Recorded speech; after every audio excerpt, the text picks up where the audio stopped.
Eksakto en punto 6:01. Humahataw, humahagupit, lumalatay na komentaryo sa himpapawid. 2x2. Walang takot sa paghimay sa masalimuot na isyu ng bayan. 2x2. Humahataw na mga balita at impormasyon. 2x2. Ating damhin, ating lasapin ang hagupit na 2x2.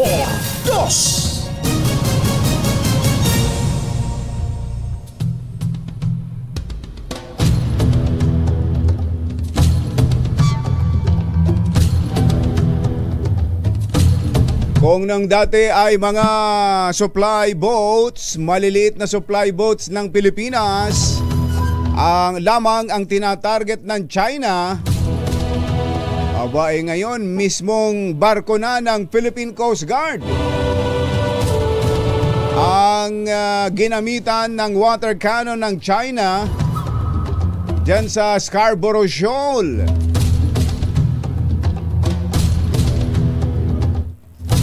Ginawa po ng tatlong barko ng China Coast Guard ang panibagong pambobomba ng tubig habang nagsasagawa ng balikatan exercises ang Pilipinas at Amerika. Nawasak ang BRP Bagakay ng Philippine Coast Guard, maging ang barko ng Bureau of Fisheries and Aquatic Resources na BRP Datu Bangkao na 3 beses pang binangga ng Chinese Coast Guard.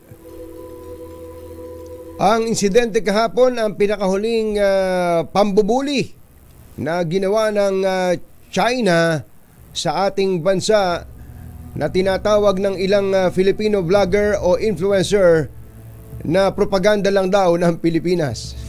Ano? Ano raw? Propaganda. Ano yung ibang mga kababayan natin na sumusuporta yata sa China, naging propaganda lang daw ito ng Pilipinas. Naging mga digital makapili. Ayun. Ayan, panoorin nyo lang yung video, ayan, no? Yung pinapakita ho natin ngayon sa DZRH television ang pangyayari. Ayun, kita nyo yung barko ng Coast Guard. Magkabilang panig, binobomba ng tubig. Parang pinopompyang. Ayun, ganun ang itsura, kumbachero. Kaliit-liit na barko.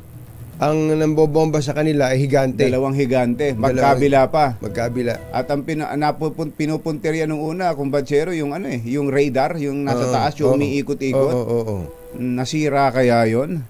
Yung mga railing, yung mga rails daw ang nasira, kumbatsero. Oo, pero yung mga radar na yon, importante yun sa pagpapaandar ng barko eh. Totoo. Magiging kung nasira yon, parang bulag ang isang barko na maglalayag sa karagatan. Ay, nako. Isyu ng katotohanan. 2x2. Pag maitim ang balak, magtago ka na. 2x2. Si Jerry at si Anthony, narito na. 2x2. Hahataw ng todo, urado ka. 2x2. Ang katotohanan, dala nila. 2x2. Walang sinasamba pali, maniwala ka. 2x2. Hataw ng gusto, tol, umasa ka. 2x2.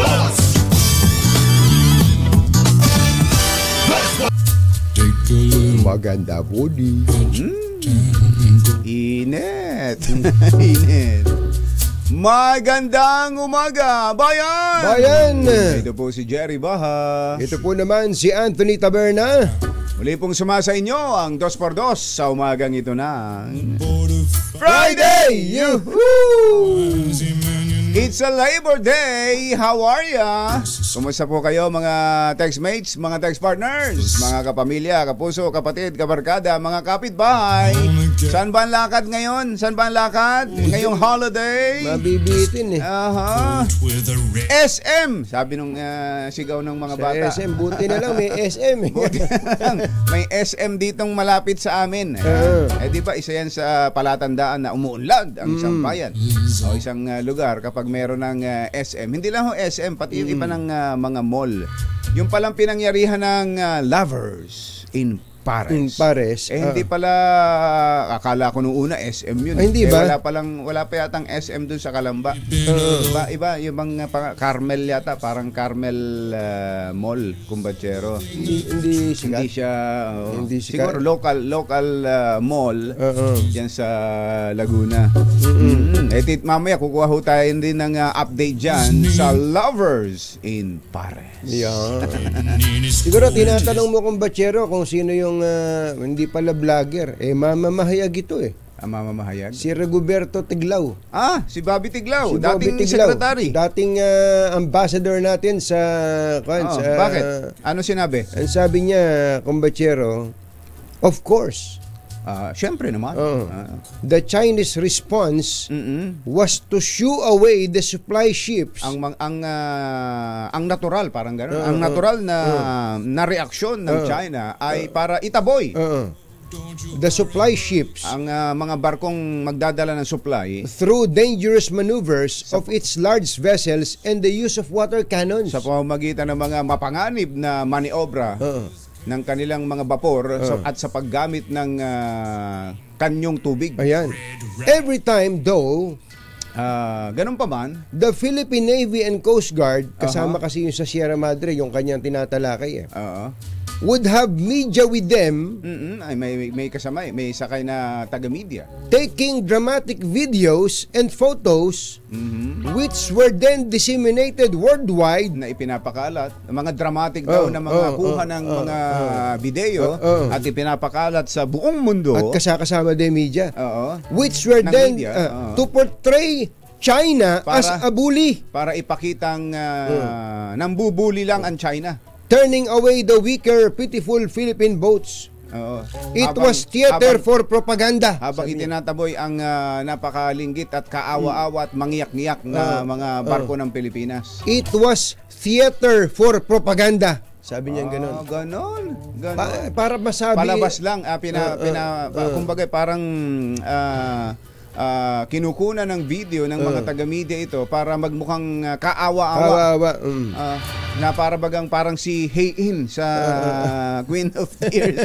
Ganon ba ang dating nun? Yun ang sabi ng ating hinahangaan na si former presidential spokesperson Rigoberto Tiglao. Secretary, naging secretary ka pa naman ng ano yung hinawakan niya dati? Yung parang press secretary parang PCO. Parang PCOO. Ba't ganun? Secretary, ba't ganun? Ano bang, ikaw ba, hindi naman mukhang Chinese Hindi ko nga alam mas matutuwa ka pa nga sa mga Filipino-Chinese dito sa atin Sila nagagalit Talaga. sa ginagawa ng China. Pero itong Pilipino sa kulay, sa itsura, ewan ko lang sa puso at sa gawa. Baka yun ang kanyang nire-respeto naman natin ang paninindigan niya. Pero para tawaging propaganda ito, porke ba nakikita na ngayon? At meron may ng, mga foreign media na nagko-cover dyan. May napanood akong isa na kana, kumbatsero. Hindi ko lang alam kung kana Amerikana siya. Pero kapag maputi naman sa atin, alam ang ano malamang natin. Kana yun. Nagre-report. Actual. On site. Yun ang sinasabi ni Tata Bobby Tiglao. Propaganda to. Kasi parang ang dating pinapasama ng Pilipinas ang China sa paningin ng mundo na mukha itong bully. Parang ganon. Ano ba ginagawa ng China na to? Tingnan nyo nga, sa video pa lang. Baka naman matagal nang ginagawa ng China, wala lang media nun. Ngayong nakikita na sa media, propaganda na ang tawag ng katulad ni Secretary Bobby Tiglao. Nakakasama lang ng loob, kumbatsero, na makarinig ka ng yung kapwa Pilipino, ganyan ang sinasabi. Kaya nakakasama ng loob. Sa totoo lang, lalo ba't dating humawak pa ng posisyon sa pamalaan, mataas na posisyon. Ganun talaga. Ganun talaga. Mapagdududahan, hindi mo mawawala na mapag-isip, hindi maiaalis na mapag-isipan na on the take itong si dating Secretary Bobby Tiglao. Hindi mawawala yun na may mga magdudang ganyan Lalo pat alam naman natin kung paano gumawa at magpaikot ng propaganda ang China. Medyo mabigat pag kami nagduda ng gano'n. Kasi ako hindi ko kayang sabihin 'yon, kumbachero. Hindi ko kayang sabihin para kay nung araw nagkakasama ang kami ng loob. Reporter ako nagko-cover sa Malacanang. Siya ang tagapagsalita ni dating Pangulong Gloria Macapagal Arroyo. Talagang may mga skirmishes diyan, kumbachero pero hindi ko kayang sabihin na hindi ko kaya siyang pagdudahan na gano'n. Na gano'n. Oo, baka paninindigan niya. Baka paninindigan lang niya 'yon. Sana ay hindi. Sana ay wala. Walang gano'n dahil napakasama. Napakasama na ibenta mo ang sarili mong bayan. Sa ganyang sitwasyon. Ang mga kumbachero ng bayan ng Katangian Jerry Dos. Ay, sa mga bumibiyahe dyan sa Commonwealth Avenue, ingat-ingat anak ko, meron na namang aksidenteng nangyari dyan. Kinasasangkutan na naman ng isang bus at ang sabi ng driver, nawalan ng preno. Tatlo ang patay, 17 ang sugatan. Antabayanan nyo po ang follow-up dyan. Noon pa sinasabi natin, yung Commonwealth laging matraffic diyan, pero may mga oras na maluwag, na napakaluwag. At doon natutokso ang ilang mga driver ng bus. Doon, di ba? Ako yung naging complainant pa Naging complainant pa ako sa isang humarap ka sa pagdinig Humarap pa ako sa LTFRB yung panahon ni Chairman Winston Hines para patunayan kung paano magkarera sa Commonwealth Avenue kapag magabi at madaling araw, yung mga pampasaherong bus at yung mga driver na yan na ang tingin sa mga pasahero ay ang tawag nila piso lang nag-aagawan sa pasahero. Ito sabi nawala ng preno. Mukhang hindi nawala ng preno yan. Human error yan. At sa stoplight doon sa ano pala ito, parte ng Fairview pa. Malayo sa maluwag pa. Totoo sa yan, maluwag na parte. Mukhang siguro yung katulad ng nakasanayan ng iba na kapag yellow na ang stoplight, ano gagawin mo? Pag yellow na? Bibilisan. Ayun. Para hindi abutan ng red. Ayun, yun ang alam ng ilan sa ating abusadong driver. Bibilisan. Di ba dapat doon warning na yun Warning. Slow down ka na. Hihinto ka na. Slow down at tigil ka na. Karaniwan yung iba, yellow, bibilisan mo para hindi ka abutan ng red. Ganun nga nangyari. Yun mismo. Tapos yung mga nakatigil naman sa red, dahil nag-green na, lalo na kung mga motor yung nasa unahan, kaagad na alam niyo naman ang motor mabilis umarangkada yan. Ayun, sila ang natumbok, mga motorcycle riders, tapos dumire-diretso pa sa isang ano yun yung parang UV Express yata yun, kumbachero, at may tinamaan pang taxi. 3 ang patay, 17 ang sugatan. Tingnan nyo yan. Grabe, Tingnan nyo yan. Grabe, kumbachero. Isipin mo, namumroblema tayo sa traffic. Tapos pagka nagkaroon ng luwag, titira ng ganyan. Ay, naku po, nanang ko po. Wag nyo nang palalagpasin ang ganyang mga driver. Jerry Baha at Anthony Taberna sa 2x2 sa Maawa ka ngayon sa bus company. Sa bus company. Kasi ang mapaparusahan dyan, malamang yung may-ari ng bus company. Dahil pananagutan niya, kumuha siya ng driver na abusadong driver. Bugok na driver. Yun nga ang naging katwiran noon, di ba? Nung nag-hearing sa LTFRB noon. Ano sinabi sa'yo doon? Hindi naman daw lahat ng oras ay mababantayan nila ang kanilang mga driver. Tama din naman yun. Tama din naman yun. Totoo nga ang ganun. Kaya nga ang dapat dyan, simula pa, tiniyak mo na matino ang driver na kinuha mo. Yun ang malaking obligasyon. Kasi ito pong public utility transportation natin, yung vehicles.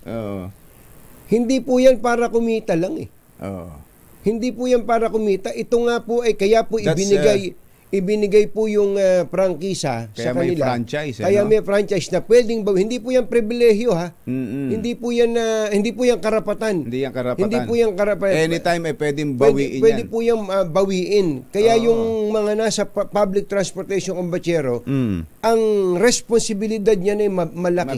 Mabigat. Oo. At hindi nila dapat sinasabi yung ganun. Na hindi namin mababantayan. Hindi. Ano yan? Simula sa pagkuha at sa araw-araw na pagpasok niyan, dapat namomonitor ng kumpanya ang kanilang mga bus driver dahil nakalaan dyan ang buhay ng maraming tao. Buhay niya, buhay ng mga pasahero niya, buhay ng mga taong nasa kalsada. Mga kasabay niya sa kalsada. Ganon kabigat ang responsibilidad ng pagmamaneho ng isang ganyang kalaking sasakyan. Intindi. Beno! Ang tunggak na oras, 16 na minuto na makalipas ang ika-6 ng umaga. ACS Balita! Susunod na!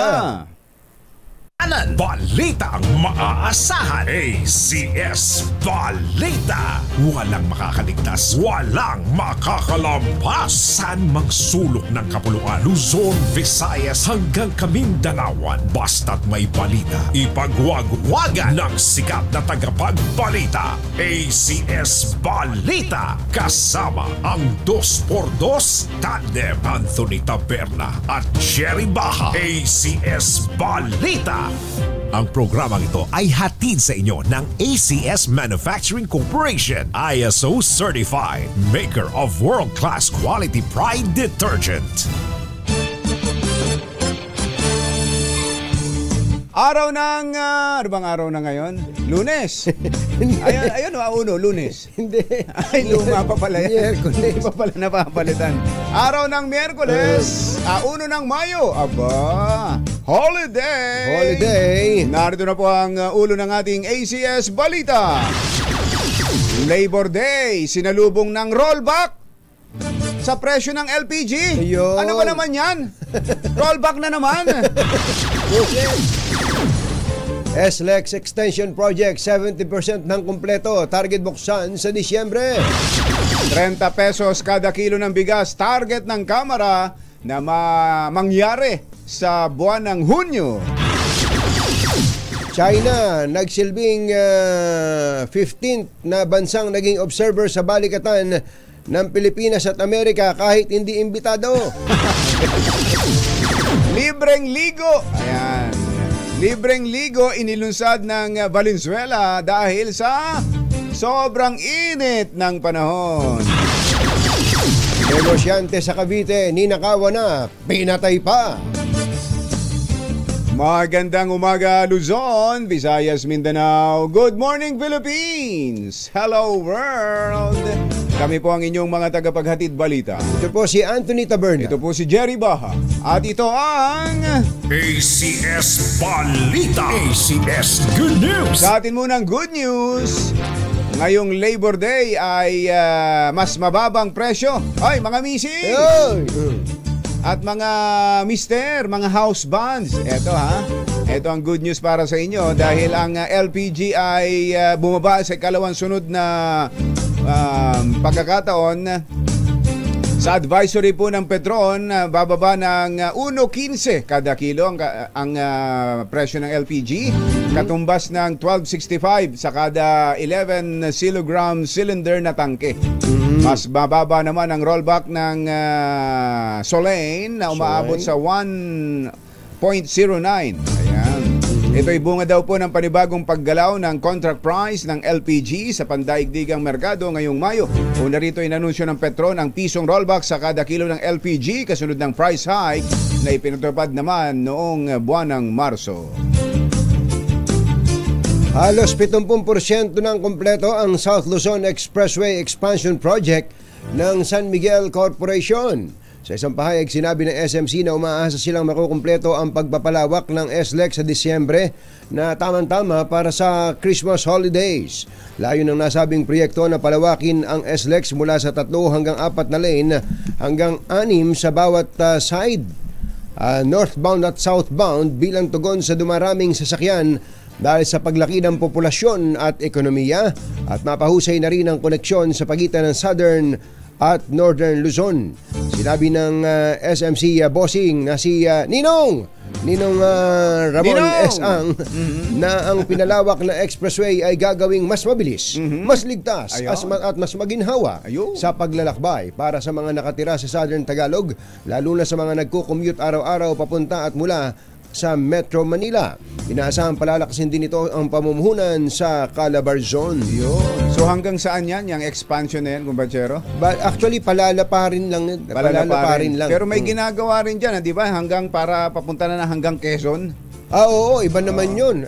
San Miguel din yun, San Miguel kumpatsero. din yun. Yun ang abangan natin. Exciting yan. Alam nyo, napakahirap magpunta ng South ngayon dahil nga ihinto ka sa bayan-bayan eh. Kaya nga eh. Lahat ng bayan eh, kailangan mong puntahan. Nako, ngayon pag natapos lahat yan, nako, kabilis ng mamasyal dyan sa southern part ng Southern Tagalog, ano. Tama, kumpatsero, pati sa Bicol, ano. Ayan, pati makakarating sa ka sa Bicol ng mas mabilis. Kaya Doktora Helen Tan, Ayan. mapupuntahan na namin yung pinagmamalaki ni Angelo Palmones na taniman ng tangerine. Taniman ng tangerine. Chocolate.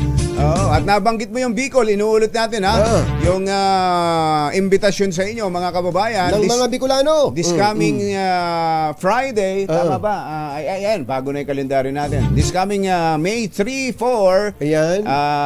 hanggang 5. Sagad mo na hanggang Sagad linggo. mo na hanggang Ayan. 5, oh. Yang Bicol Loco. Huwag ka Kauna-unahan. na pumasok sa 5, kumpatsero. Wag na, wag na. Linggo yun eh. Ayan o. Bicol Loco. Ayan. Very first ever Bicol Bicol Loco Loco Festival. Ayan o, merong Ayan. hot air balloon. Yun. Na ang background mo Mayon Mayon Volcano. Ayan o, Tingnan mo nga naman, no? As may magpapalipad pa pala ng mga eroplano, mag-exhibition. Oo, Ayun, ito yung Global Stars, ano? Oo. Tapos ayun, may drone light shows, may fireworks. Naku, sa gabi. Maganda rin pala yan sa gabi. Ayun, may At ano ang pa? matindi, yung pa-concert. May pa-concert. Si Sarah G at si Bamboo. Oo. At si Ellie Buendia ng Eraserhead. Ayan. Puntahan natin yan. 6:31 ng ating oras. Mahupay nga aga, mga kasangkayan, mga kabugtuan, mata na kamo, gising na. Target ng Kamara na ibalik sa merkado ang NFA rice sa buwan ng Hunyo. Ayon kay Speaker Martin Romualdez, papaspasan nila ang pagpasa sa panukalang pag-amyenda sa rice tarification law. Kumpiyansa si Speaker Romualdez na sesertipikahang urgent ni Pangulong Bongbong Marcos ang panukala at hinimok ang Senado na suportahan ang kanilang inisyatiba. Umaasa ang House Leader na maibababa nito sa 30 pesos kada kilo ang bigas, ang 10 piso hanggang 15 pesos na mababa kumpara sa kasalukuyang retail price. Teka muna, kumpatsero, anong gagawin sa rice tarification? Amyendahan daw. Paano anong portion kaya nun? Paano nila siguro, mapapababa ba nila ang bigas sa pamamagitan ng pag-amyenda? Ano gagawin? Papayagan ng magbenta ang NFA. Ang NFA. Yun ang unang babaguhin doon. Kasi ngayon po sa ilalim ng rice tarification law, yung umiiral na batas, binawalan na ang bawal NFA. na po ang NFA na magtinda ng bigas sa pamilihan, yung retail. Pwede lang silang magtinda ng bigas sa paborito nilang trader. Ayun. Ay, ano ba yan? Sabi Bawal ko din yun. Bawal din pala yan. Pwede lang ay yung, halimbawa sa DSWD, mga institusyon na dinadala rin sa LGU, halimbawa. Sa public service. Halimbawa, pag may kalamidad. So yun ang aamyendahan doon sa rice tarification law. Ibabalik lang yung dating ginagawa ng NFA na ay nakapagbebenta ng mura. Kaya nga nagkaroon ng bansag na NFA rice Di ba? Pag sinabing ano yung bigas nyo? NFA rice Ay, nako. Mababang klase, may inang klase. Pero dumating ang araw na pag sinabing NFA rice, mas maganda pa yung NFA rice. Ayan, sige nga. Sige nga, gawin natin yan. Abangan nga natin yan. At susubaybayan ho natin yan. Tingnan natin kung kaya. Palagay ko kaya yan Kaya 30 pesos? Kaya yan. Kaya yan. Nako, kumpatsero. At yung maging rice self-sufficient tayo? Kaya yan. Kaya yan. Kailangan lang basta saba-saba. Kayang-kaya. Kaya ba natin ito? Ano oras na? Balik si FBR. Alas 6:33 ng umaga na imbag bigat kada kayo amin na po. Agrin kayon. Gising na. Mistulang 15 bansa na naging observer sa balikatan exercises ang China matapos na mamataan ang ilang barko ng People's Liberation Army Navy nito malapit sa isinasagawang war games ng US at Pilipinas. Ayon kay Balikatan Executive Agent Colonel Michael Logico, nagkamali siya nang sabihin na 14 na bansa ang magsisilbing observer sa maritime exercises, kabilang na ang Japan, Brunei, Canada, Korea, Singapore, Thailand at Vietnam, dahil lagi naman nilang kabuntot ang China.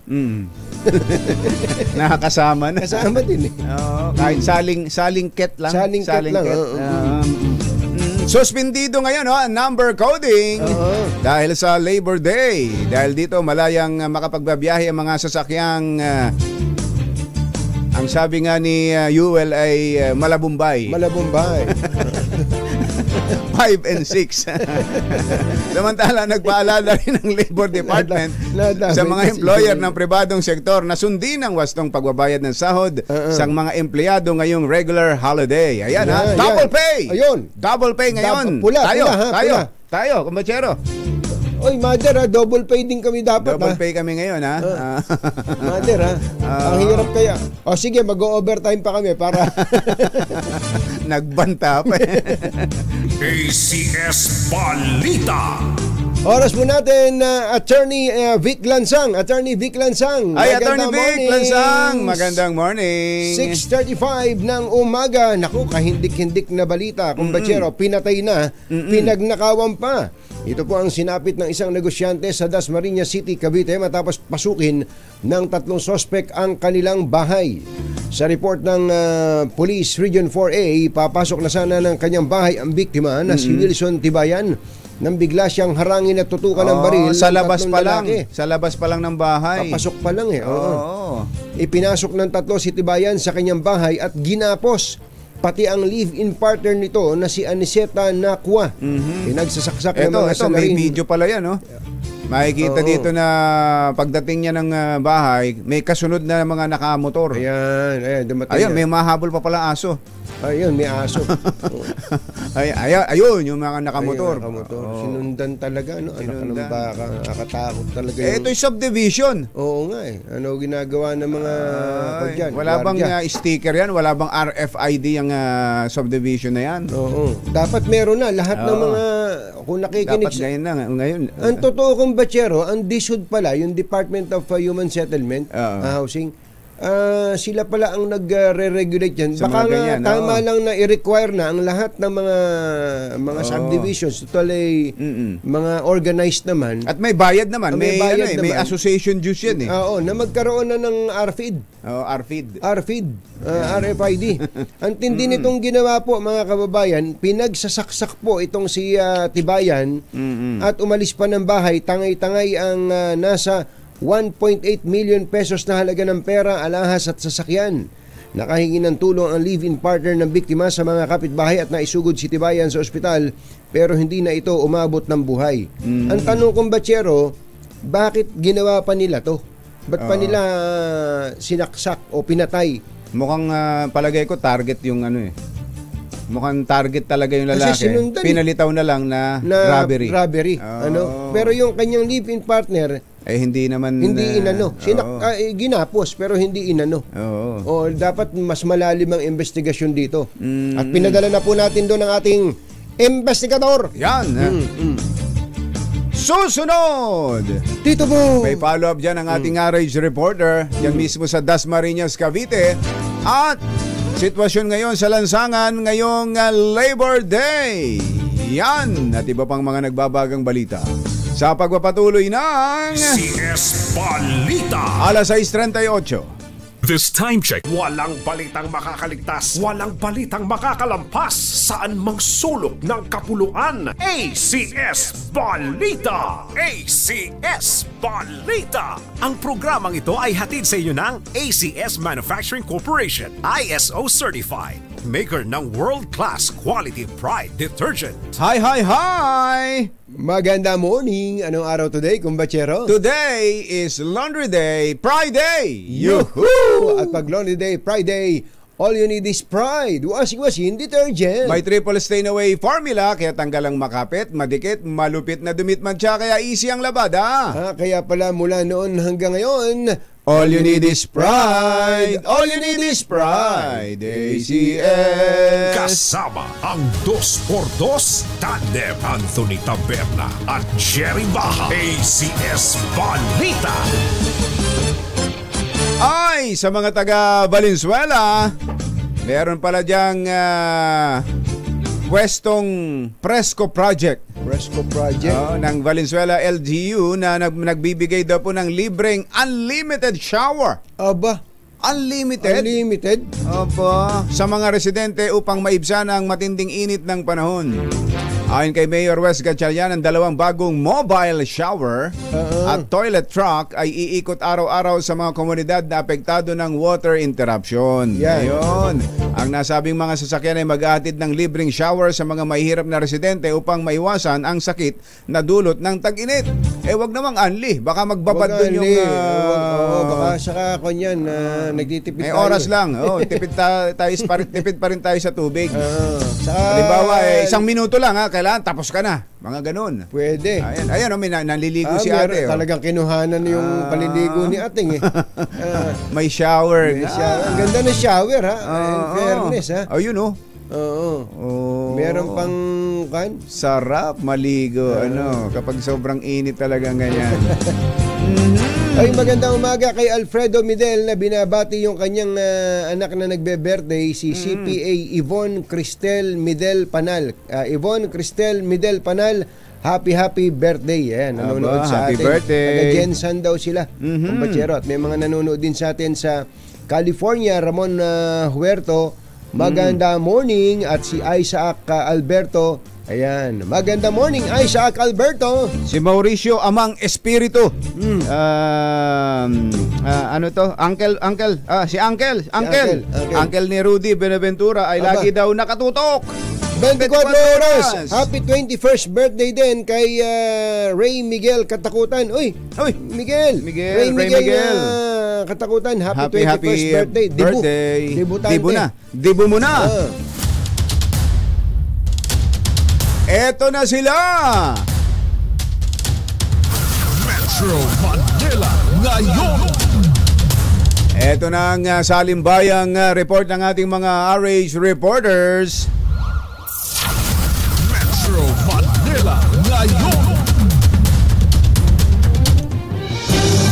Tingnan muna natin ang sitwasyon sa mga lansangan sa Metro Manila kaugnay ng mga pagkilos ng mga manggagawa. Unahin natin si RH29, Boy Gonzales dyan sa Maynila. 29, Boy Gonzales. Come in, boy!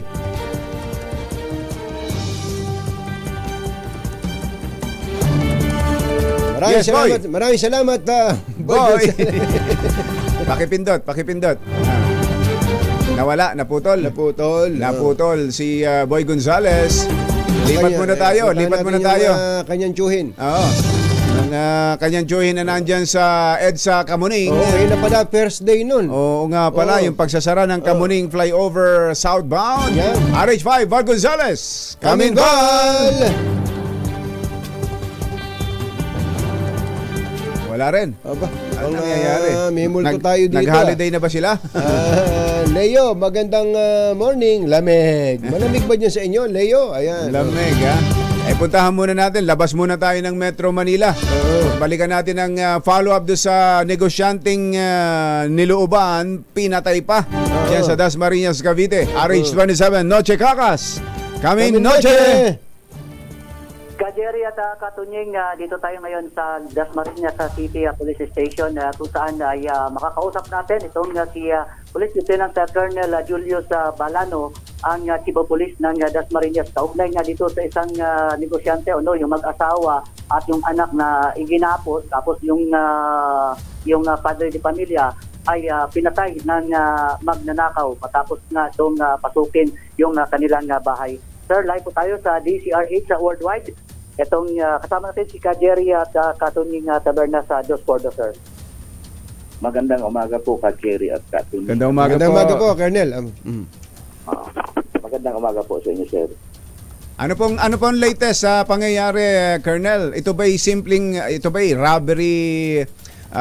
robbery lang o talagang pinunteriya yung businessman? Para at pinalitaw lang na robbery. So bali po sa amin sa aming investigasyon, sir. May mga na rin po kami, may mga anggulo po na sinusundan kasi in terms of kung robbery lang po yung yung motibo ay bakit kailangan pa pong patayin yung victim. And then Opo. yung tama ng saksak ng victim is hindi lang isa o dalawa kundi nasa siya 52 po nasaksak yung Ilan? 52? 52, Colonel? 52 po. Ay, sus, Mario Josep, ano? Opo. Hindi bubuhayin, ano? Talagang ang intention is to murder or to kill the victim, ano? Opo. Katunying, opo. Kasi actual, bago nila pinatay, according sa asawa, tinuro niya naman kung saan nakatago yung pera at saka yung mga alahas nila. Ilan po itong suspect dito, Colonel? 3 po yung suspect dito na nakasakay sa 2 motor po. 3, oo. So ano pong, kung gano'n ang nagiging direksyon ninyo, ano pong pwedeng motibo?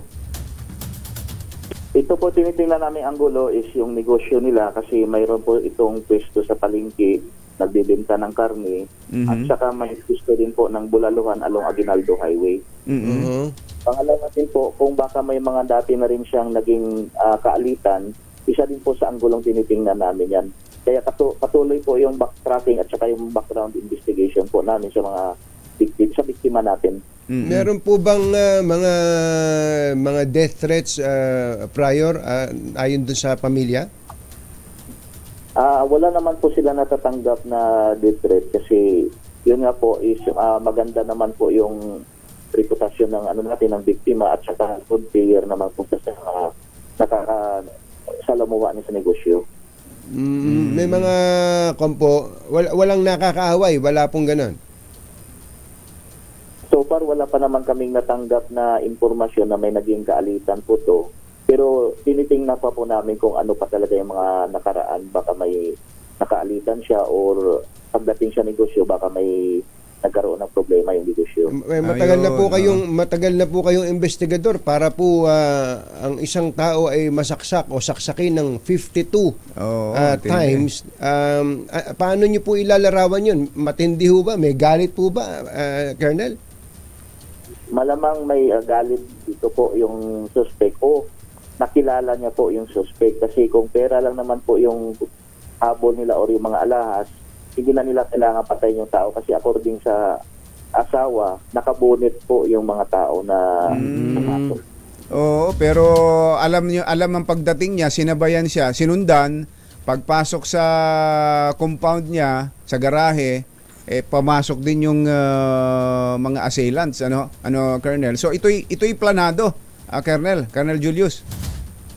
Opo, planado po sir kasi kung ikaw is baguhan lang at hindi mo na-casing yung area, mayroon pong security guard na nakabantay doon sa loob ng subdivision. So hindi ka basta-basta makapasok at hindi ka basta-basta makakandak ng casing kung baguhan ka lang doon. Kaya dapat talaga na-plan yung paggawa ng robbery. Paano nakapasok sa subdivision? Wala ba silang sticker dyan o RFID? Parang wala po yatang sila problema. Yung tawag nito yung decal na tinatawag. Opo. Oo nga Doon po ba sa may gate mismo may yung mismong gate may CCTV? Yes sir, mayroon pong CCTV. However, nung ni-review namin, hindi siya pwedeng ma-review, walang review siya. Parang view lang po view. Kaya yung mga CCTV doon po sa kapitbahay namin nakuha at yung iba is doon sa CCTV ng barangay at yung CCTV ng city government ng Dasmariñas po. Kasi kung normally yung sa gate, papasok sa gate yan kumbachero, alisin mo yung helmet para makita nung guardia ng lisensya, 'di ba? May SOP na ganun. Maluwag yung subdivision. Tsaka yung CCTV nila, camera lang pala, hindi nagre-record. Monitor lang. Ay, walang kwenta, Okay. So mayroon na kayong mga persons of interest dito, Colonel? Sa kasalukuyan po, wala pa po. Pero may mga anggulo kami na hinihimay-himay na baka doon po kami makakuha ng lead kung paano nangyari at kung sino po yung suspect. Opo. Kumusta po yung kanyang may bahay ngayon?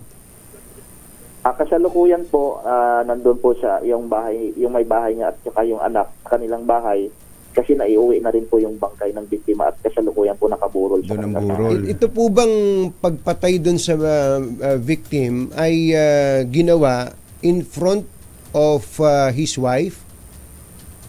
Ay, hindi po. Bali, ang nangyari po, Katunying, is nung pagpasok po ng sasakyan, binaba nila yung mga victims. Itong mag-ina, yung anak na 7-year-old na lalaki at saka yung nanay, pinasok pa agad sa kwarto, itinali. Tapos itong awa po, yung lalaki si Wilson, siya po yung naiwan doon sa sala, dinala sa kusina, at saka narinig na lang daw ng asawa na sumisigaw ng aray. Yung na sinasaksak na po yung asawa niya. Ayun. Grabe. Grabe. Okay. Colonel, salamat po sa update. Hihingi po kami ng mga update sa inyo po at kay Noche. Thank you po, Salamat Colonel. po. Thank you po, Jerry at saka Katunying. Noche. And Jerry at Katunying na si Police Lieutenant Colonel Julius Balano, ang Chief of Police ng Dasmariñas City Police Station. Mula sa nanan sa Pilipinas, DCRH, ako sinulti kakatuloy sa pagbabalita, tuloy-tuloy sa bisyo. Sama-sama tayo, Pilipino. Thank you, Noche. Kaya importante to, kumbachero, paalala rin natin, dapat sa mga subdivision, yayaman din lang. Nabanggit mo kanina, may mga monthly dues yan. May monthly dues May yan. monthly dues yan. Dapat may gwardiya at dapat yung Importante yung CCTV gumagana. May RFID kung po pwede, lalo kung organized naman po yung subdivision. At ang isa po sa pinaka-importante, paalala natin, kung papasok po kayo sa subdivision at naghihigpit ng mga gwardiya, huwag po tayong magagalit. Okay, magagalit. Opo. Sumunod kayo. Oo. Lalo na kung ikaw ay residente ng subdivision na yon, sumunod ka. Oo, Sumunod ka. para sa seguridad po ng lahat yon. Malaking bagay. Para po sa iyo yun. rin yun. Oo, Yung iba kasi yes. naiinis eh. Oo. Naiinis na, taga rito ako ba't mo ako hinihigpitan? Hindi ba ako kilala? Hindi po. Sige, makikiraan na lang ako. Ayun, sumunod tayo sa security para sa atin na rin yan. Yun, yung mukhang yung subdivision doon, walang ganun. Oo.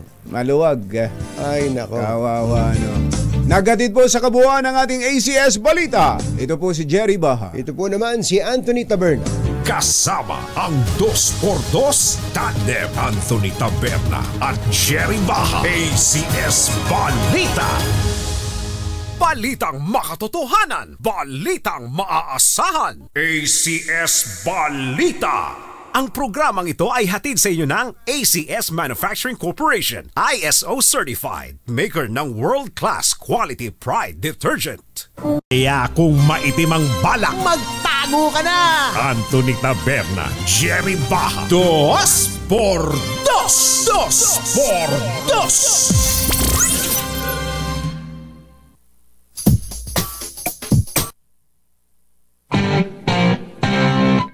Yun! Tingnan mo nga naman, oh. Kuyang Els Bartolome, easy, chillax lang. Chill. Ang init ng ulo. Ang batsero ni Kuyang Els. Lagi naman ganyan, katwira ng mga bus driver na yan, nawalan preno. Puro laging nawalan ng preno. Kaya nga, laging ganun. Totoo yan. Ganun nga ang sasabihin, nawalan ng preno kahit na kasalanan ng driver. Oy, Jerry Labasan, magandang morning. Kay Jerry Labasan at kay Mayor Ray Katakutan. Iulit lang yung pagbati natin kay Migs Katakutan, kay Miguel.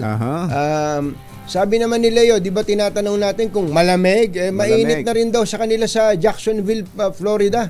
Sa Florida ba yan? 25 degrees Celsius daw sa kanila. Yabang. Nainit na kayo sa 25 degrees. Di, yung aircon namin, 25 eh. Ngayon, kapag ang aircon mo sinet mo lang ng 25, ayun, nako, malamig na yun. Panahon ngayon. Halos hindi na mag-automatic yun eh. Hindi na. Sa init ng panahon dito sa atin. Grabe! Makakausap po natin ang PNP Chief. Yan. PNP Chief ba makakausap natin? PNP Chief, PIO. Ayan, tungkol dito sa drugs at sa lovers in Paris. Sandali po lamang. Kauna-unahan sa Pilipinas. NBC Manila Broadcasting Company. DZRH, member kapisanan ng mga broadcaster ng Pilipinas. Member KBP, oras! Kapopoy, 3 minuto na makalipas ang 7 ng umaga. Balitang bagong-bago. Balitang dapat alam mo. Balitang magdadagdag ng talino. Dahil bagong impormasyon. Makibalita. Unang-una sa DZRH. Pangunahing balita. Kasama ang 2x2 tandem nina Anthony Taberna at Jerry Baha. Araw ng Miyerkules, 1 ng Mayo 2024. Narito na po ang ulo ng ating mga pangunahing balita. 2 barko ng Pilipinas muling binomba ng tubig ng China Coast Guard. DepEd bukas na ibalik agad ang dating school calendar. LTO naglabas ng show cause order laban sa driver at may-ari ng bus na naaksidente o naka-aksidente sa Commonwealth QC. Mga manggagawa, walang asahang wage hike announcement ngayon. Alkalde ng Antique, sinapak ang kanyang vice mayor dahil sa ayuda. Hindi, ano? Reception ng kasal sa Davao City, tinamaan ng kidlat, 7 sugatan. Magandang umaga Luzon, Visayas, Mindanao. Good morning Philippines. Hello world. Kami po ang inyong mga tagapaghatid balita. Ito po si Anthony Taberna. Ito po si Jerry Baha. At ito ang Pangunahing balita. Alas 7:04 ang ating oras. Nasa linya po natin si Colonel Jane Fajardo ng PNP. Colonel Fajardo, magandang morning. Si Ka Jerry at si Ka Tunying po. Magandang umaga ka Jerry, ka Tunying at sa lahat po ng taga-subaybay sa inyong programa. Magandang araw po. Apo. Colonel, unahin po namin yung nangyari dyan sa Kalamba. So si Bakhu lahat yung 4 na magpapares? Yung 2 pares ng mga pulis? Tama po sir, pare-pareho pong nirelieve itong 4 po na ito. Yung 2 po ay nandun na po sa Provincial Holding Admin Unit po nila. Samantalang yung 2 naman po ay nandoon po sa Regional Personnel Holding Unit po nila. Bakit ho pati yung 2 masasabi nating victim? Dahil sila yung pinagtaksilan. Ang pangit naman kasi nung pindeho eh. Pangit nga pangit naman, tama pakinggan. yung sinabi ni Mother eh. Pangit pakinggan. Silang pinagtaksilan. Yung 2 pinagtaksilan, nakasama sa tinanggal, Colonel. Yes po sir, minabuti po ng RD po ng Calabangso na pare-pareho po silang tanggalin muna sa kanilang mga present unit at ma-assign muna dun sa holding unit para tignan din po kung meron din pong administrative liabilities yung mga PNP involved dito po sa kaso po na ito. May kinalaman ho ba yun dun sa pagpapaputok nila mismo ng barel? Tama po sir, at iniimbestigahan din po yung may mga natanggap din po kasi tayong ulat sir na bago nangyari po ito ay may mga CCTV po tayong nire-review that prompted po yung RD na isailalim din po sa investigation yung 2 offended party po. Ano po yung clue? Ano po yung nasa CCTV? Ano yung ginawa nila? Kasama sa iniimbestigahan nila yung mga CCTV po na nakuha at may nagsasabi po kasi na may mga unang allegation po na nakita po sila in the act po, but yun po yung tinitingnan kung yun po pa talaga yung nangyari at yung claim po na masagasaan po sila. So, including din po yung pagpaputok din po ng pulis na babae. Ayun. So, ang report po ba nitong pinagtaksilan ay nahuli nila sa akto? Si Major. Ni Major, nahuli nila sa akto yung pong kanilang asawa?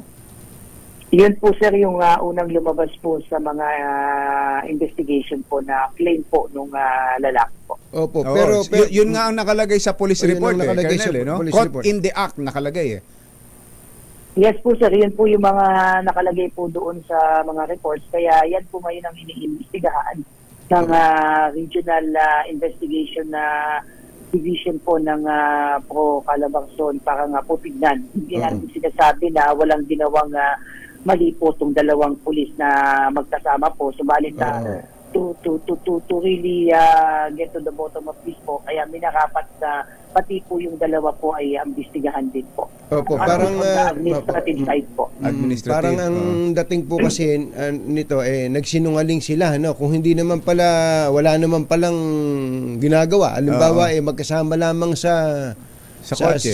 Nag-uusap lang. May pinag-uusapan tungkol sa kasong pinupursu. Opo, pero ang kanilang inireport ay caught in the act. Caught in the act. Ako po ba yun? Violation, may administrative liability po ba sila sa hindi pagsasabi ng totoo? Meron po, sir, na maaari po silang na-violate po, hindi lamang doon sa pagsisinungaling, din pati na rin po doon sa nangyaring investigation dahil pati po yung mga investigatable case ay papapagliwanagin din po kung talagang totoo po yung mga inilagay po sa report, kung nag-exercise po ba sila ng due diligence sa pag-iimbestiga po sa kaso po na ito. Nagdi-deny ho ba yung dalawang nasa sasakyan na sila may ginagawa at sila may relasyon? O sa ngayon po, sir, ay yung police po na nabaril po ay nasa hospital arrest pa rin po at hindi pa rin po nakakausap. Samantalang yung isang babae naman po opted to remain silent po at manahimik po sa ngayon dahil ongoing na po yung investigation po. Nung una ho kasi tumakas yun di ba? Siya yung nagmamaneho. Kahit flat dahil pinutokan nung binaril yung gulong, sumuko na rin ho pala kaagad. Nung I was able to talk po doon sa kanyang hepe and I was informed po na nung ma-issuean po siya ng release order ay nag-commit naman po na magre-report po doon sa regional holding center po nila. So ando na rin ho itong babae? I understand, sir, ay nagpakita na po doon at para sumailalim po sa investigation. So yung dalawa po na alleged offending party ay doon po sila sa region na i-relieve, samantalang yung dalawa naman po ay doon naman po sa probinsya po. Pero alam nyo, tama po kayo doon, Colonel. Very vital po yung participation ng ibang mga nag-imbestiga. Inilagay kasi nila sa official report na caught in the act ano ba yon, kung ano lang idinikta ni Major, kung ano lang sinabi ni Major, yun na isusulat nila sa report, Colonel, di po ba? Kaya yun po, sir, yung talagang magiging context po ng investigation na ginagawa po ng regional headquarters to determine nga po yung kung may mga lapses ba sa investigation na nangyari, were they coerced to put those statements doon po sa kanilang mga report. Wala tayong inaalisan ng participation sa ngayon. Kaya yan po ngayon, sir, yung bahagi po ng investigation. Wala tayong ina-acquit sa ngayon. Dahil lahat po yan ay iniimbestigahan po ngayon. Yun hong yung offended parties, yung dalawang asawa, si Major tsaka yung isa, bago ho ba sila pumunta ron, nagsama sila ng iba pang mga pulis? Sa ngayon, sir, ay wala po tayong information regarding that. Subalit nakiusap po yung regional headquarters na kung ano po yung ibang mga detalye ay kung po pwede po ay wag na munang pag-usapan. Alang-alang na rin po doon sa mga anak po nitong mga parties. May mga anak pa po. Kaya ako ho na itanong yun, ano ho bang SOP sa ganyan, Colonel Attorney? Attorney si Colonel Jen, no? Ngayon, attorney. Kapag ho ba ang isang pulis ay nakasama sa isang kaso, isang krimen o isang pangyayari, insidente, siya ho ba mismo ang dapat na umakto, kumilos, o dapat siyang tumawag ng ibang pulis? SOP po natin, sir, kung alam po nila na may nangyayari pong krimen sa kanilang kaalaman, ay dapat po as a matter of procedure po ay humihingi po yan ng backup po doon sa pinakamalapit ng station po at especially na sila nga po itong involved. So isa nga po sa titignan natin yon, sinundan ba nila itong dalawa? Meron po talaga bang plano na sundan itong dalawa? So bahagi po yan na yun, sir, ating iniimbestigahan po. Oo, kasi may mga ganong pangyayari na nai-involve ang isang pulis sa isang insidente at siya na rin yung umaakto umaaksyon do sa kaso. So parang ang dating ho nun conflicted na siya dun conflict ho yun di ba? So kapag ang isang pulis pala ay na-involve, halimbawa sa aksidente sa kalsada, aksidente sa traffic, hindi ikaw ang mag-iimbestiga na pulis dahil ikaw yung involved sa insidente, Colonel. Tama po yun, sir. Sa inyong example ko po, ako po yung involved po ay dapat itatawag po ako ng ibang pulis po na mag-iimbestiga. Iba ito sa kaso ng chance encounter na nakikita mo sa yung harapan na halimbawa may nangyayaring krimen at bilang pulis ay kailangan mo pong kumisponde. Oo, iba yun. In this case po ay ito yung inaalam po ngayon. Kausap po kahapon po yung chief po ng regional investigation at bahagi po yan ng kanilang iniimbestigahan at pati nga po yung mga investigador po na humawak po ng kaso po na ito ay isa-subject din po sa investigation. May mga pangyayari kasing mga tagpo na sasabihin ng kabila, tatawag ako ng polis. Sasabihin ng polis na I am the police. So hindi ho pwede yun, Colonel. Yes po, especially kung kayo po yung involved. Kayo involved. Kung talagang kung iisipin natin kung talagang sinundan nila ito, may prior knowledge po sila na magkasama yung dalawa at pinilano po nila. So, yun po yung titignan talaga natin siya. Sabi ko nga, medyo sensitibo itong kaso na ito. Although, wala itong kinalaman sa pagiging pulis nila, personal affairs po nila. But kung makikita po natin na may mga violations po along the way po, ay dapat din po natin papanagutin yung may mga sala po. Dapat ang ginawa nila, nag-file sila ng complaint at ibang unit, ibang pulis ang pumunta sa area. Ano po? Tama po, sir. Dapat mo na pero since yung nature nga po ng case, alam natin na medyo involved yung kanilang mga asawa, yung kanilang mga personal na damdamin. So, hindi natin alam po ano yung tumatakbo sa kanilang isipan. But just the same, sabi nga natin, at this point, Jerry Katunying, wala tayong kiniklear for now, but lahat po silang apat ay subject sa investigation. At posibleng may madamay pa, Colonel, no? Doon sa investigation. Yes, lalo na po yung mga pulis po na unang kumispondi po doon sa incident po. Ayun, yun ang nadamay. Kaya hindi nila ginawa yung tawa yung termino niyo kanina, yung due diligence, sa pag-iimbestiga. Well, anyway, pwede ho bang makapagtanong naman ako sa iba? Sa ibang bagay. Yun po, ano po ba policy ni Chief PNP Marbil sa mga babaerong pulis? Pulis, babaero pa rin. May pinagbago po ba? Ano po ba ang direction ngayon? Especially now, ang ganda ng sweldo ng pulis sabi nga nila, pagka maganda na ang sweldo, baka hindi na gumawa ng kalokohan. Kaya lang, yung iba na-involve pa rin sa kalokohan dahil may number 2. May number 3. Kahit gaano kalaki ipasweldo ron, kakapusin pa rin. Ano po bang general policy ng bagong Chief PNP natin regarding that particular matter po, Colonel? Alam niyo mga sir, hindi ito bago itong polisiya po na ito. Kahit papalit-palit po yung ating mga leadership po ay alam po ng mga kapwa pulis po natin na every Monday meron po tayong sinasabi palagi doon sa police officers pledge namin na yung maintenance po ng high standard of morality and professionalism. So siguro alam ng bawat pulis kung anong tama't mali at dapat ay yung sanctity ng marriage, yung pagmamahal sa pamilya ay dapat kahit hindi ulit-ulitin yan, it is incumbent upon ourselves na dapat respetuhin po yung sanctity po ng marriage. Opo. Kaya po natin ang haba na ng usapan natin dito, Colonel, kaya natin sinasabi yan dahil sa totoo lang, ang dami kasing nakikita yung natin ng mga pulis na ganito. Para bang naging regular thing na lang, Colonel. Meron po bang natatanggal na member ng PNP o official ng PNP dahil may chicks? Yes po, sir. May mga natanggal na po tayo na mga pulis po na mga na-involve po sa mga ganitong klaseng kaso, yung 9262, yung pagmamalabis po sa sa pananakit, whether emotional, physical, or even economic sabotage po under 9262. May mga nakasuhan na po tayo mga pulis dyan. At hindi naman po ito tinotolerate po talaga ng mga kapulisan. And in fact, may mga na-dismiss na nga po sa serbisyo because of these violations po. Opo. Panghuli na lang, Colonel, may mga nagtatampo. Bakit daw yung ibang mga nahuhuli ng pulis sa ibang mga krimen, binabandera kaagad at tinutukoy kaagad ang pangalan? Ito ho ba, inirelease nyo na ho ba officially ang mga pangalan nitong apat?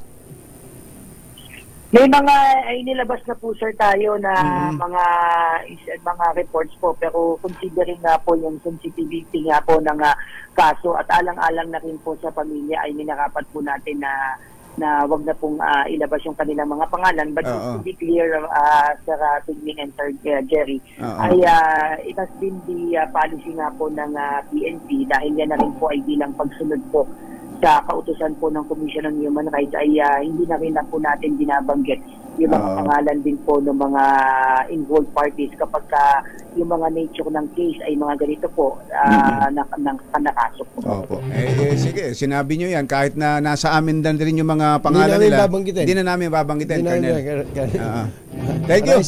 Salamat po, Colonel Jane. Thank you for taking our call po kahit na pista official. Thank you po. Maraming salamat po, Ka-Jerry. Magandang umaga po.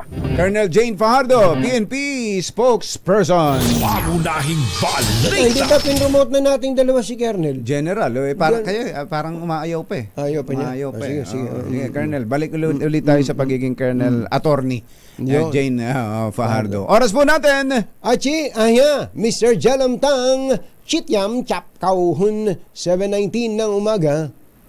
This time check is brought to you ng muna at mga bagong balita sa DZRH. Pangunahing balita.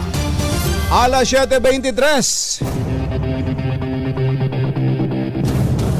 Nagsuntukan ang mayor at vice mayor ng Tobias Fournier sa Antique dahil sa food packs na mula sa Department of Social Welfare and Development.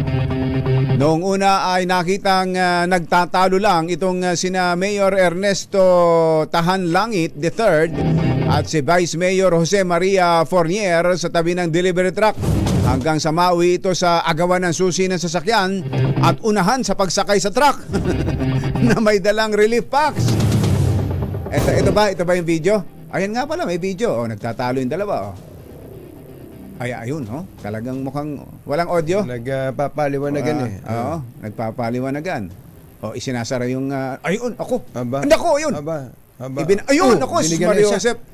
Ang laki nung isa. Ang laki nung mayor eh. Ang laki ni mayor. Yung ba si mayor? Yung malaki. Malaki yung mayor. Yung hepe binigwasan kagad na isang right hook. Si Vice Mayor eh. Kasi isinasara ni Vice. Tatamaan sa mukha. Tinamaan si inaawat ng polis. Si Hepe, alam ko sino aawatin.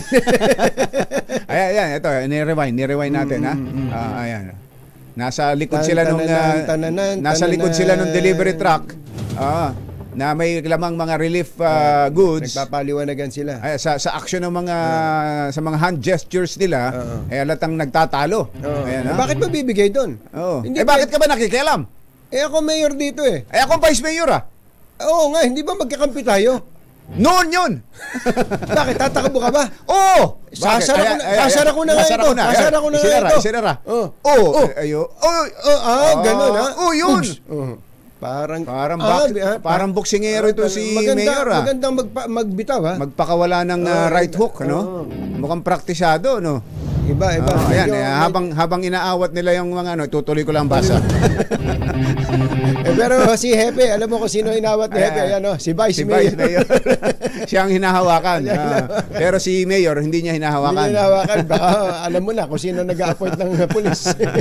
Noong una nga ay nagtatalo lang itong dalawa. Ayan, hanggang sa nauwi sa agawan ng susi at unahan sa pagsakay ng truck. Pero sa gitna ng kanilang pagunahan, yun yung nakita na natin. Isinara ni Vice Fournier ang pinto ng truck at natamaan si Mayor Tahanlangit, dahilan upang suntukin ng mayor ang vice mayor. Batay sa report, nagalit daw po itong si Vice Mayor kay Mayor dahil siya umano ang humiling ng ayuda para sa mga kababayan, pero nang dumating ang truck na may dalang kahon-kahon ng mga food packs, ay hinarang ito ni Mayor. So si Vice ang nag-request sa DSWD. Paliwanag naman ni Mayor, pinigilan lang niya ang pagbaba sa food packs dahil hindi nasunod ang proseso sa pamamahagi ng ayudang pagkain at nadiscover din nila na may 1,000 pangkahon ng food pack sa bodega na pinag-iimbakan ng mga pagkain. Nabatid na kabilang sa lugar na nasa state of calamity. Kabilang sa lugar sa state of calamity ang Antique. Malapit na nga eleksyon. Dapat nagtutulong sila Dapat nagtutulong siyempre, sila sa pagtulong sa ating mga kababayan. Sinong bida sa pagtulong? Yan ang problema. Nangyari. Pagka nabahira ng politika, lahat ng kilos. Basta lahat. Lahat ng galaw.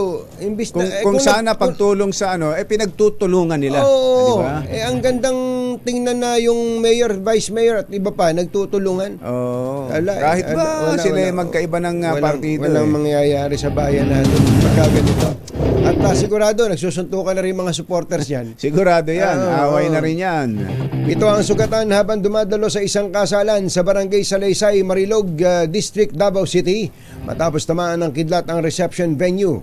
Ayon kay Marilog Police Chief Major Nelson Violan, dakong 2:00 ng hapon nang umulan ng malakas na sinabayan ng matatalim na kidlat na tumama sa lugar. Kabilang po sa mga nasugatan ay 3 minor de edad na isinugod sa ospital. Parang may tumututol sa kasalan na yan. Parang ganun. Ang payo po ng Pag-asa, iwasan ng paglabas ng bahay o paggamit ng cellphone at iba pang electronic devices sa kasagsagan ng thunderstorm. Kala ko nagpayong wag munang magpapakasal ngayon. Malamang. Pinagpapaliwanag ng LTO ang driver at may-ari ng pampasaherong bus na nasangkot sa malagim na aksidente dyan sa Commonwealth Avenue, kung saan ay 3 ang namatay, 17 ang sugatan. Pinadala na ng LTO ng show cause order ang driver at may-ari ng bus at pinasisipot sa investigasyon na itinagda sa Mayo 9. Ano pangalan ng bus company?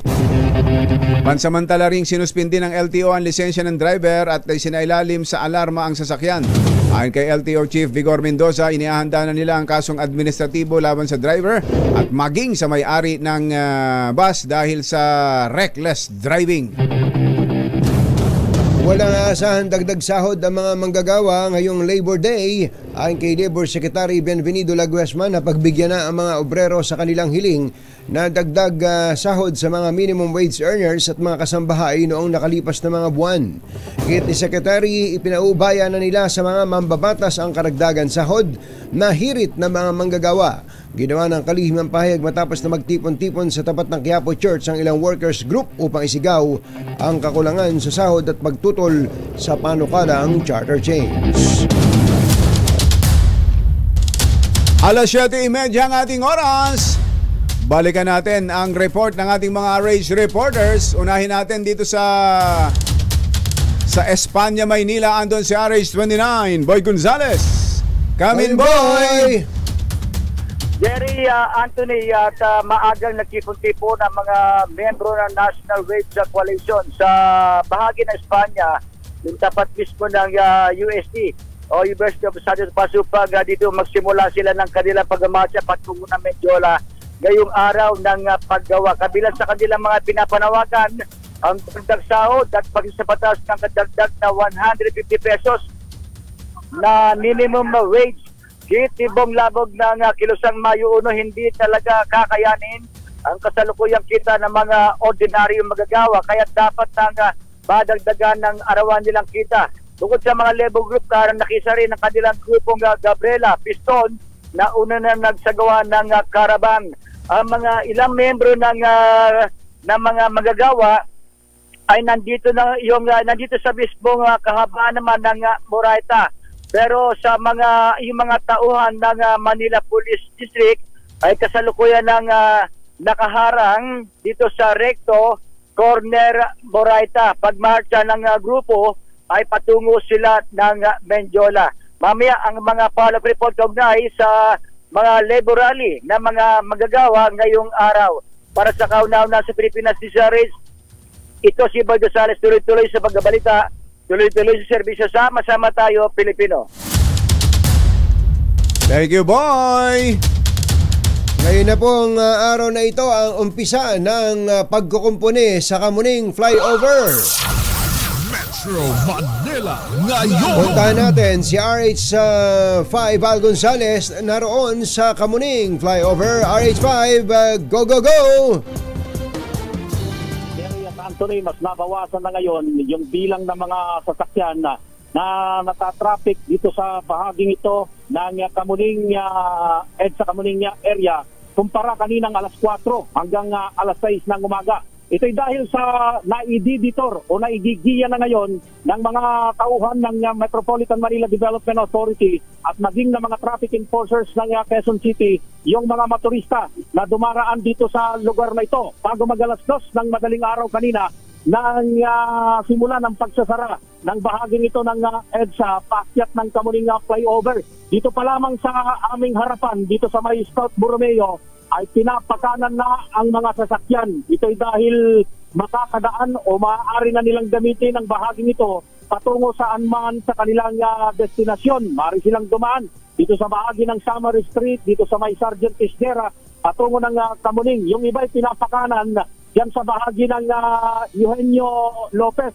Pwede rin kumanan ng Quezon Avenue, pero yung ibang mga public commuter ay hindi naman apektado. Katulad nitong itong dumadaan na ito na bus dito sa may EDSA Bus Carousel. At dahil sa ngayon na Jerry Anthony, ang unang araw ng halos isang taong rehabilitasyon, itong matanda ng Kamuning Flyover ay nagdagdag na rin ng mga concrete barrier ang mga workers ng contractor ng Department of Public Works and Highways. Sa ilalim ng flyover ay nakalatag na rin ang iba pang mga construction materials na gagamitin sa pagsasaayos ng tulay. Dahil sa ngayon na Jerry Anthony ay walang pasok, ay bukas pa malalaman o makikita talaga kung epektibo itong inilatag na mga alternatibong ruta ng MMDA para hindi masyadong makaapekto sa mga motorista itong ilang buwang isasagawang rehabilitasyon nitong Kamuning Kamyas Flyover. Mula rito sa Kamuning, EDSA sa Quezon City, para sa kauna-unahan sa Pilipinas, DZRH, ako naman Val Gonzales, tuloy-tuloy sa pagbabalita, tuloy-tuloy sa serbisyo. Sama-sama tayo, Pilipino. Metro Manila ngayon. Thank you, Val! Mula sa QC, lipat tayo sa Caloocan. Todo bantay daw sa lugar sa pagdarausan ng mga kilos protesta. RH23 Edwin Duque. Kami Edwin! Naputol si Edwin. Punta muna natin sa Rizal, lalawigan ng Rizal. Meron daw dating konsehal na pinagbabaril. Patay! RH52 Edniel Parosa. Kami Edniel! Anthony, patay ang isang dating konsehal matapos pagbabarilin ng kanya umanong kamit up sa Barangay San Isidro sa Angono, Rizal. Sa panayan ng DZRH News kay Edward Flores, isa sa mga tanod na unang rumisponde sa lugar. Kapatid na dinapla nilang walang buhay ang biktimang si Arnold Unidad sa isang kapihan sa mahabang parang. Suspect sa krimen ng isang lalaking gunman na nagtanggal pa umano ng helmet pagbaba sa kasamang motorcycle rider para kitain itong biktima. Pero laking gulat umano ng mga staff ng nasabing cafe ang pagbabarili ng lalaki ang dating konsyal sa leeg. Dahilan ng agaran itong pagkasawi. Pakinggan natin ang ating panayam. Nagkamitap nga po raw siya.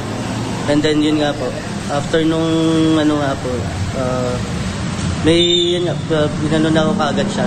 Binaril na ako kaagad. Marina alas 2:45 pagkahapon ng hapon, pero hanggang sa mga oras na ito, wala pang inilalabas na updated report ng Angono Municipal Police Station na atin pang sinadya ngayong umaga. Nagluluksa naman ang mga kasama ni Unidad, pinapatid na aktibong miyembro ngayon ng Catholic Couples Group na Couples for Christ sa kanilang lokalidad. Para sa kauna-unahan sa Pilipinas, DZRH, ito si Edniel Parosa. Tuloy-tuloy sa pagbabalita, tuloy-tuloy sa serbisyo. Sama-sama tayo, Pilipino. 7:36 ang ating oras. Balikan natin ang linya ni Edwin Duque, RH23. Kami Edwin. Kasi Katunying, mag-isang oras na nakapesto yung persa ng Caloocan na pulis dito sa Monumento Circle sa Caloocan kung saan ito yung paboritong pagdausan ng protesta ng grupong Manubela at Piston. Kaya yung tatlong mobile patrol ng Caloocan Police ay sila na yung nakapesto sa lugar upang maiwasang pagkaroon ng protesta rito at hindi na makabala sa trapiko.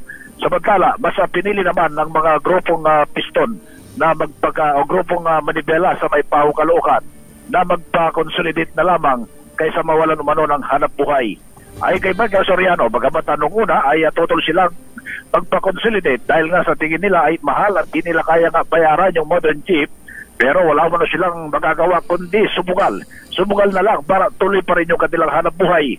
Ilan naman sa kanilang mga kasamahan ay pinili na lang ipakapa yung ibang sariling jeep kaysa naman mahulit pa-impound ang LTO. Ang grupo ng Manibela rito sa Paho, Mabini ay nagpasya ng magpa-consolidate at iba hanggang kagabi dahil kapag hindi mo na nila ito gagawin ay tuluyan na silang mawalan ng kabuhayan. Mula pa rin dito sa Caloocan ng Channel 23, Edwin Duque, tuloy-tuloy sa pagbabalita, tuloy-tuloy sa serbisyo. Sama-sama tayo, Pilipino. Thank you, Edwin. Thank you, RH Reporters. 7:37 ang ating oras. Susunod! Dito mo! Sino itong actress beauty queen? Feeling sikat na raw ngayon. Kung dati-rati ay siya ang lapit ng lapit sa mga taga-media sa movie press, ngayon daw nako, ayaw na magpa-interview. Sa mahaloob nung hindi maka-interview. Kaya nga. Yan. At iba pa ang mga balita sa pagpapatuloy ng Pangunahing balita. Teka, nawala. Sandali. Ayun. Pangunahing balita. 7:38. This time, mga nangunguna at mga bagong balita sa DZRH. Pangunahing balita. Alas 7:43. Inirekomenda ng Department of Education kay Pangulong Bongbong Marcos na tapusin na lamang ang school year 2024-2025 bago magpatupad ng pagbabago sa school calendar. Sa pagdinig ng Senado, sinabi ni DepEd Assistant Secretary Francis Bringas na kabilang ito sa mga opsyong isinumite ng ahensya kaugnay ng pagbabalik sa lumang kalendar.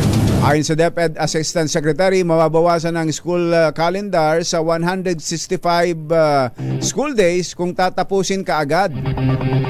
Pero maapektuhan niya mga nasabing panukala ang school break ng mga guro at mga mag-aaral. Ginanyo ng tubig ng China Coast Guard ang mga barko ng Philippine Coast Guard at BIFAR na patungong Baho de Masinloc para sa supply mission. Napinsala ang canopy at steel railing ng Coast Guard vessel na BRP Bagakay dahil sa sabay na water cannon attack ng dalawang malaking barko ng China. 3 beses naman binangga ng China Coast Guard vessels ang BRP Bangkao ng BIFAR at tinira rin ng water cannon.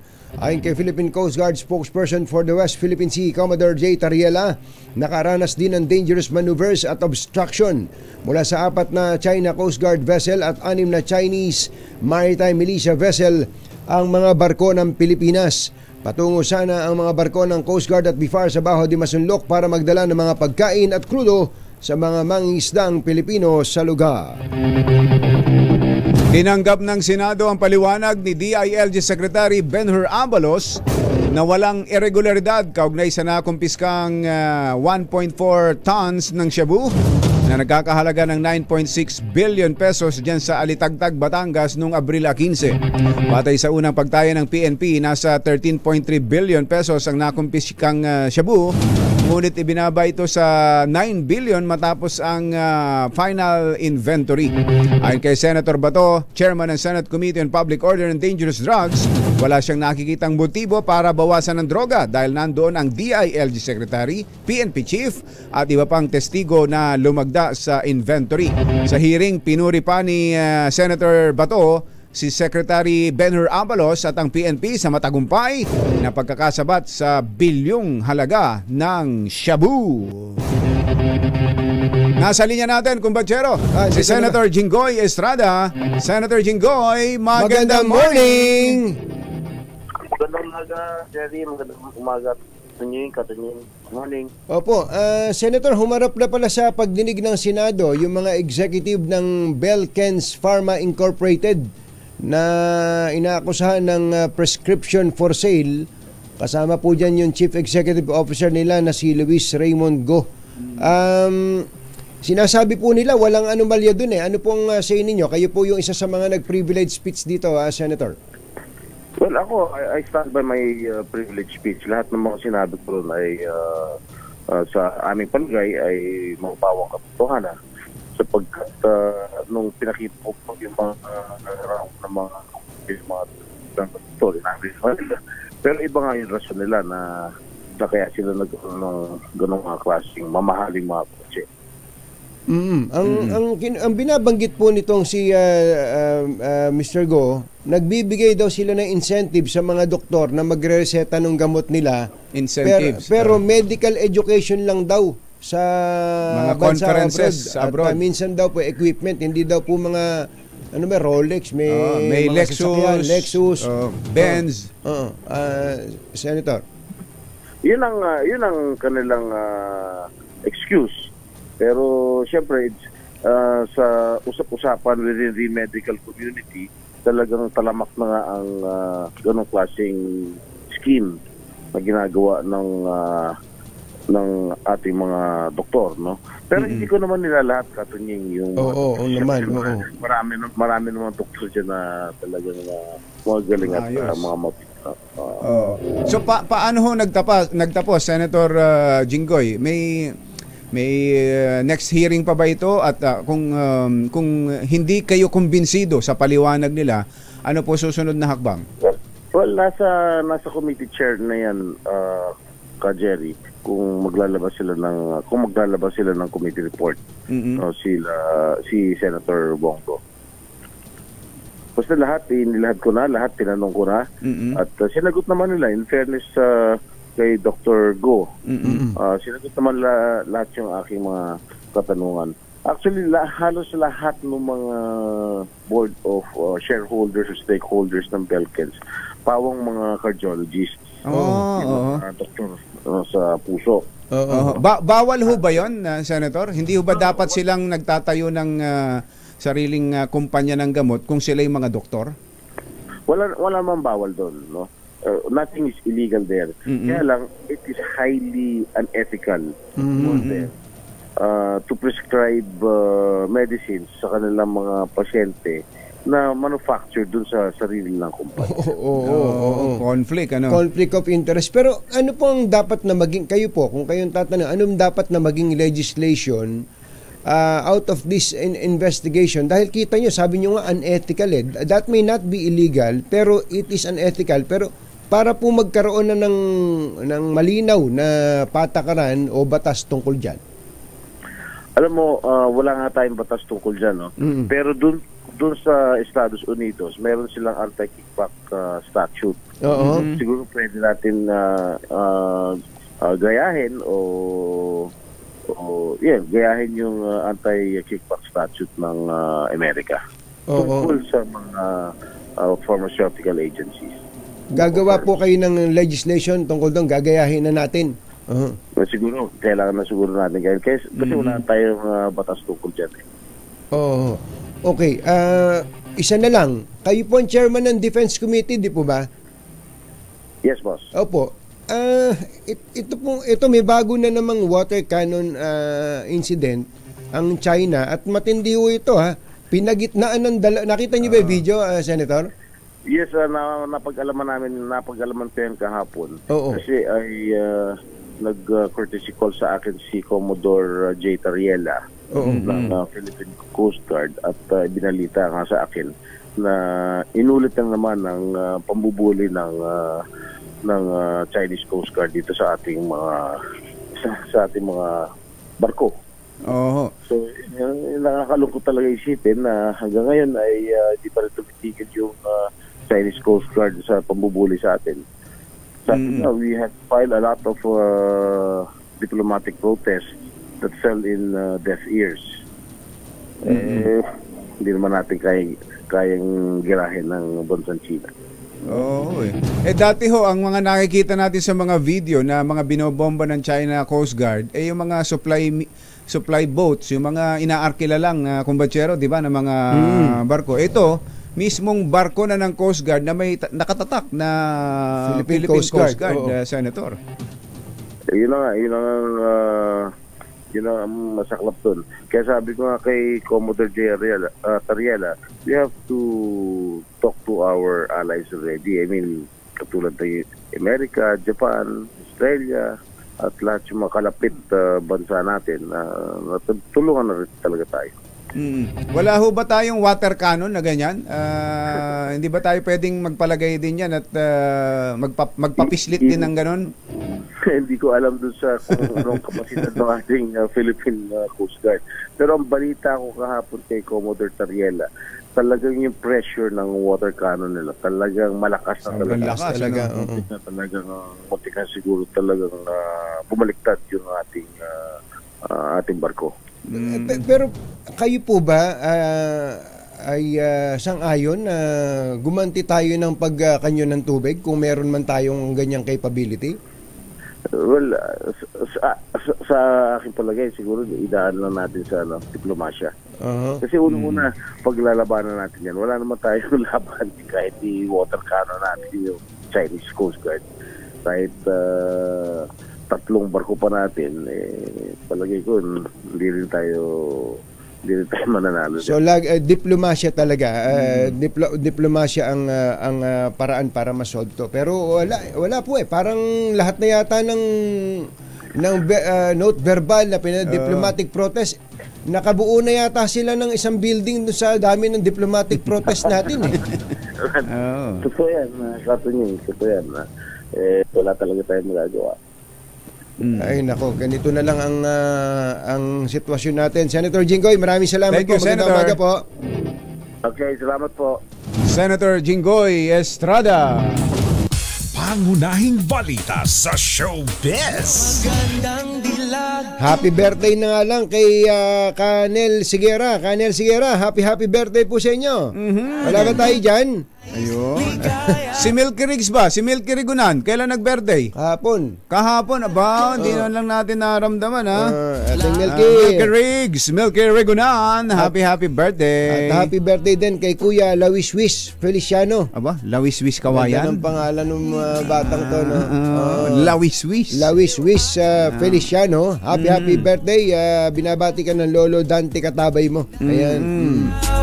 Eto na, actress na feeling sikat, hindi mo na raw ma-interview ngayon. Baka sikat naman talaga. Dati panay ang lapit sa movie press, ngayon daw ayaw na. Aba, sino yan?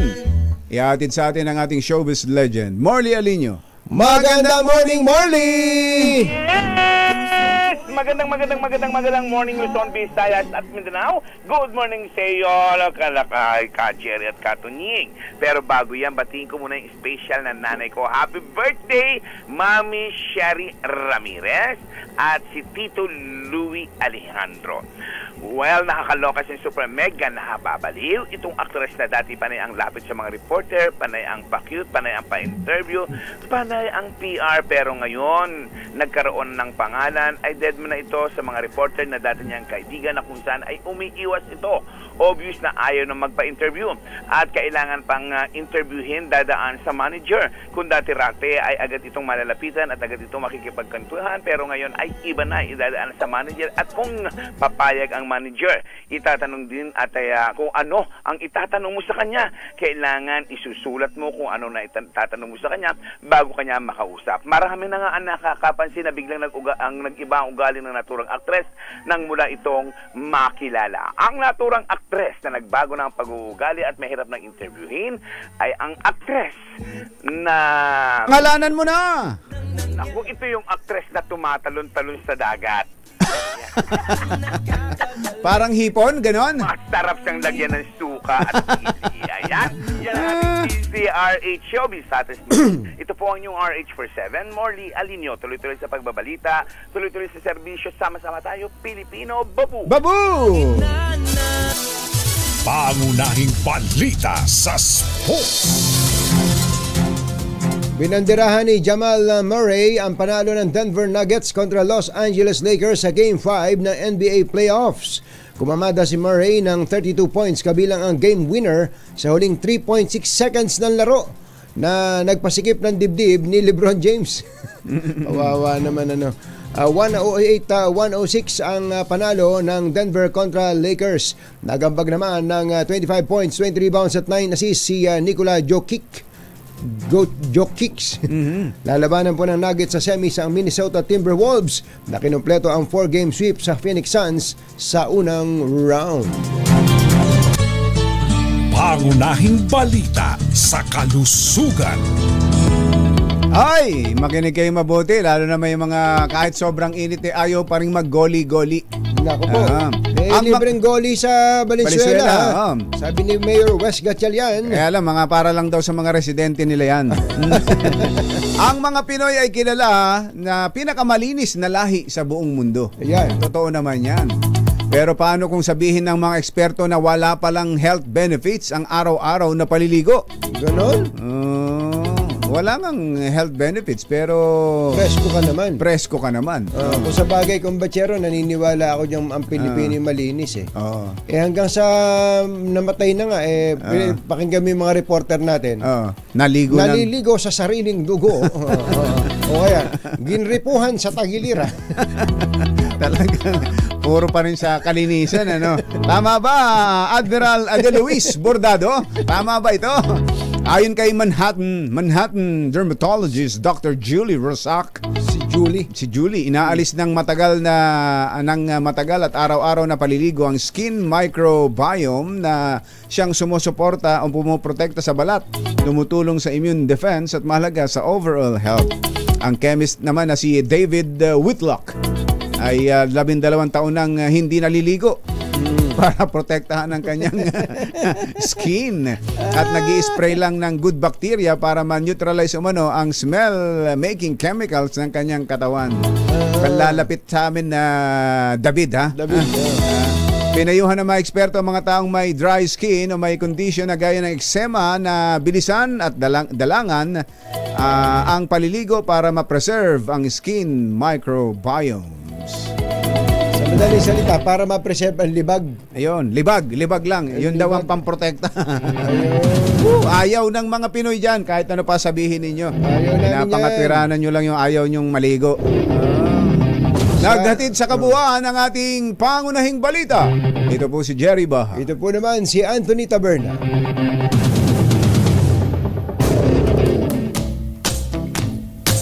Hi! Baka may mga kailangan ng ayusin sa inyong mga bahay, ha, tulad ng bubong. Buti na lang may bubong na maasahan. Gawa sa state-of-the-art technology. May aluminum na. May pintura pa. Na available na rin sa pre-painted tile span. Para sa eleganteng bubong na matibay na makulay pa. Mag-Cherylum pre-painted ka na. Uy, ang bilis ng oras. Mag-aalas 8 na.